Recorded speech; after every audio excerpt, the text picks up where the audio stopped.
ton Dieu t'appelle. Viens, suis-moi, Lève-toi et ne crains pas de marcher avec lui.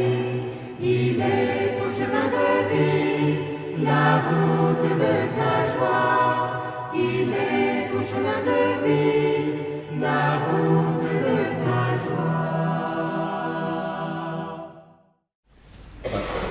Donc c'est une question de foi.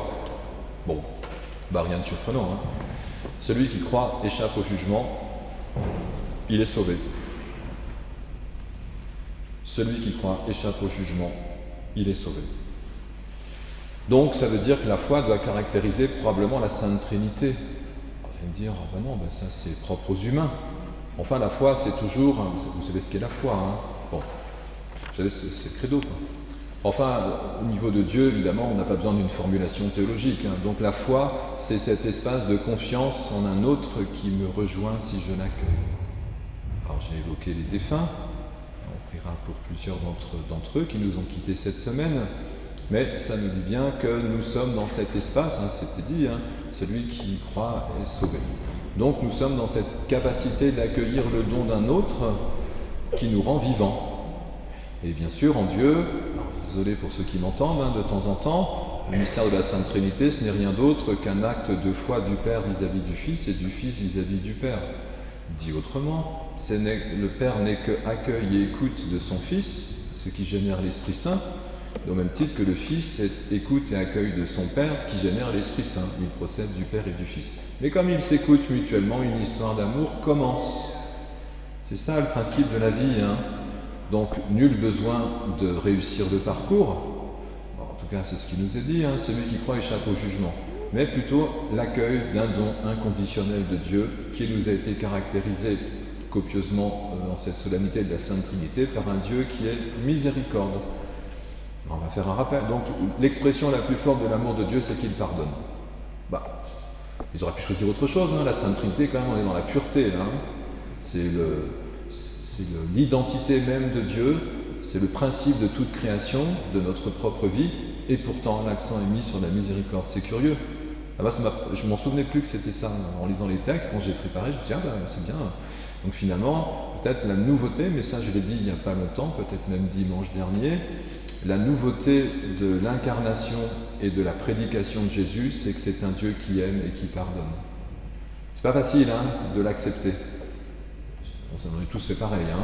Mais oui, mais même si je fais une erreur, si je consens à recevoir celui qui ne juge pas mais qui me sauve, je suis sauvé.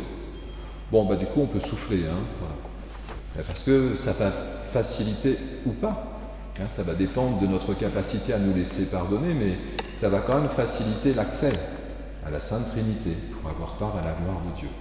Donc, je refais une petite explication de ce qu'est le Fils, hein, même si vous en connaissez un peu la teneur, mais en Dieu, tout a été créé par le Verbe.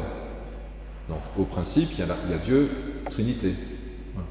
Et comme tout est créé par le Verbe, ça veut dire que ce monde est une parole de Dieu, et Dieu dit qu'il y ait les luminaires, les nanana, ce que nous connaissons ici-bas, les planètes, hein, l'univers créé, l'univers, hein, pas que la planète Terre. Tout est créé dans une parole de Dieu. Ah oui, mais attention, hein, c'est que la parole que Dieu prononce, il la prononce à travers une écoute. Ça, je vous l'ai déjà dit.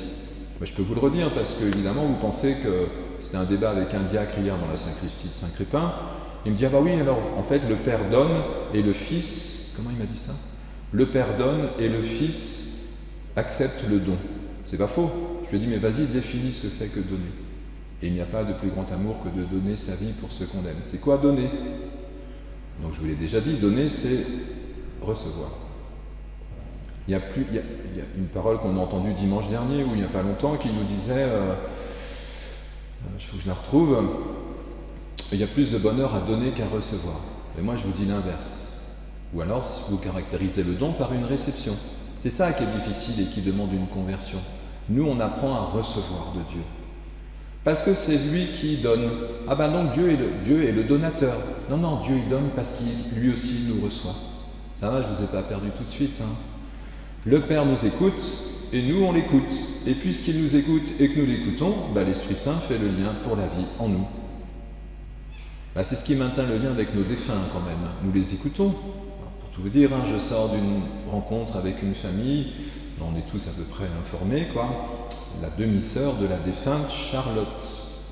L'accident de Vars qu'il y a eu il y a quelques jours, le drame, on peut dire. Et donc j'ai rappelé à leurs filles qui ont été catéchisées que de fait Charlotte est vivante. Si on l'écoute, si nous écoutons celui vers lequel elle se trouve désormais. Et si nous ne l'écoutons pas, c'est pas facile, hein. Je ne suis pas en train de faire le malin, hein. Quand il y a une épreuve et que quelqu'un que nous aimons, notre maman, quelqu'un qui a pris beaucoup de place dans notre cœur disparaît, c'est pas facile de faire cette conversion. Et pourtant, ils sont vivants en Dieu. Si nous écoutons les signes, voilà, ce Dieu qui fait un lien dans l'esprit avec tous les vivants au ciel et sur la terre. Donc du coup, la parole a tout créé. Le monde et nous-mêmes, nous sommes créés dans la parole. Donc nous avons quelque chose du Créateur, le Fils de Dieu, ou au moins enfant de Dieu, même les non-croyants. Hein. Nous sommes devenus fils parce que nous avons consenti à écouter, nous avons choisi. Grâce à nos parents qui nous ont un peu guidés, mais n'empêche que nous avons choisi à un moment donné de moi je veux bien accueillir Dieu dans ma vie et dans mon cœur. Je veux bien lui faire une place, je veux bien essayer de l'écouter. Il parle discrètement, mais je veux bien quand même qu'il m'accompagne sur une vie, comme disait Damien tout à l'heure, qui est faite d'épreuves. Donc ces épreuves m'aident à écouter à nouveau, pour pouvoir être dans un espace de communion. Très bien, mais la création ne suffit pas, voilà. Elle est belle, hein, mais certains peuvent certainement y voir Dieu, il faudra vérifier. Voilà, j'entends ça parfois. Bon, il nous fallait un truc en plus, il me semble. Alors ça tombe bien parce que Moïse est monté sur la montagne, nous a dit le livre de l'Exode. Et qu'a-t-il fait sur cette montagne? Il est monté avec les tables de la loi. C'est des pierres, hein, mais elles sont vierges, hein, il n'y a rien dessus pour l'instant. Au moins à ce niveau-là du récit. Et donc Dieu descend. Et qu'est-ce qui se passe? Il lui parle dans la nuée.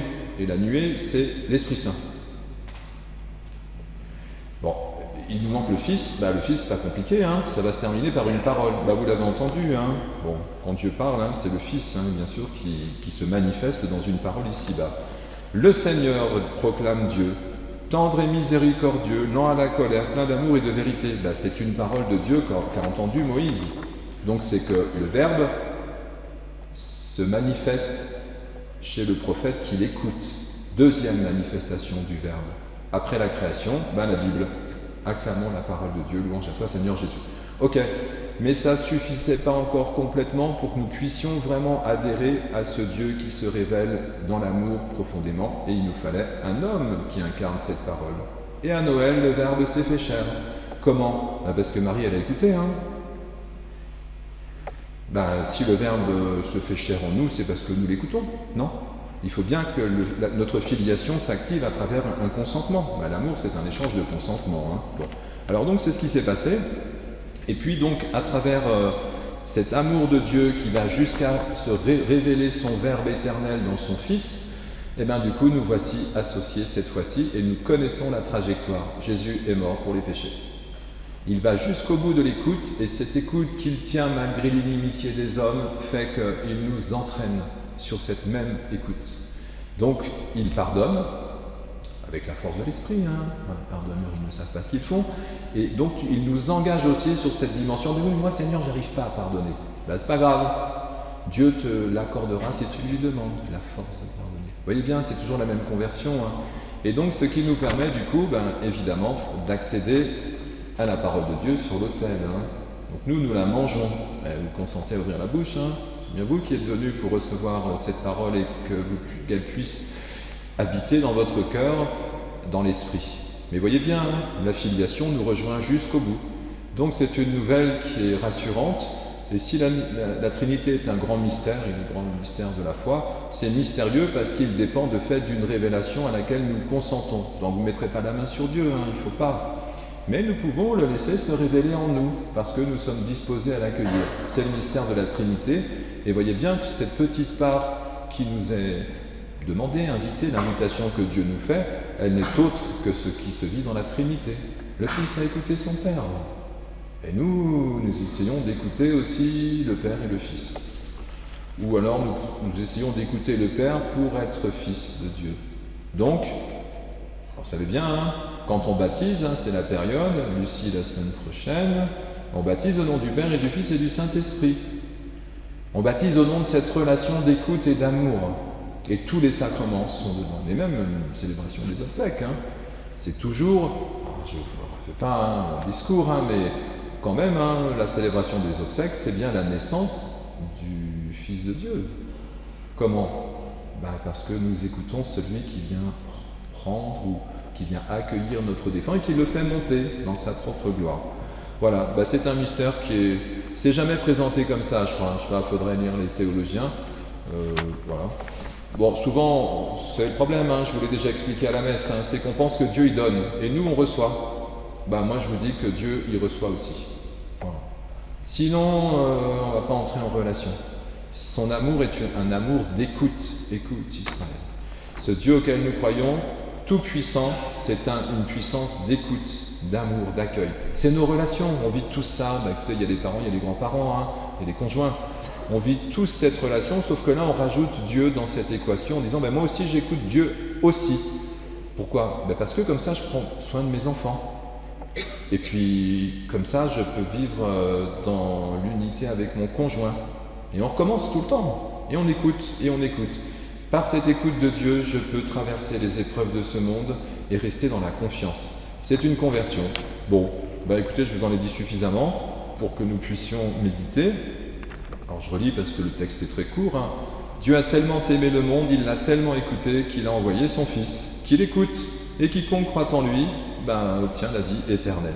Voilà, que cette confiance qui nous est accordée par la foi, hein, vraiment ce don que Dieu nous donne, cet esprit que nous avons célébré dimanche dernier par la foi, soutienne notre marche, notre pèlerinage ici-bas et nous rassure quant à la destination de celles et ceux que nous aimons et qui sont entrés pleinement dans leur filiation.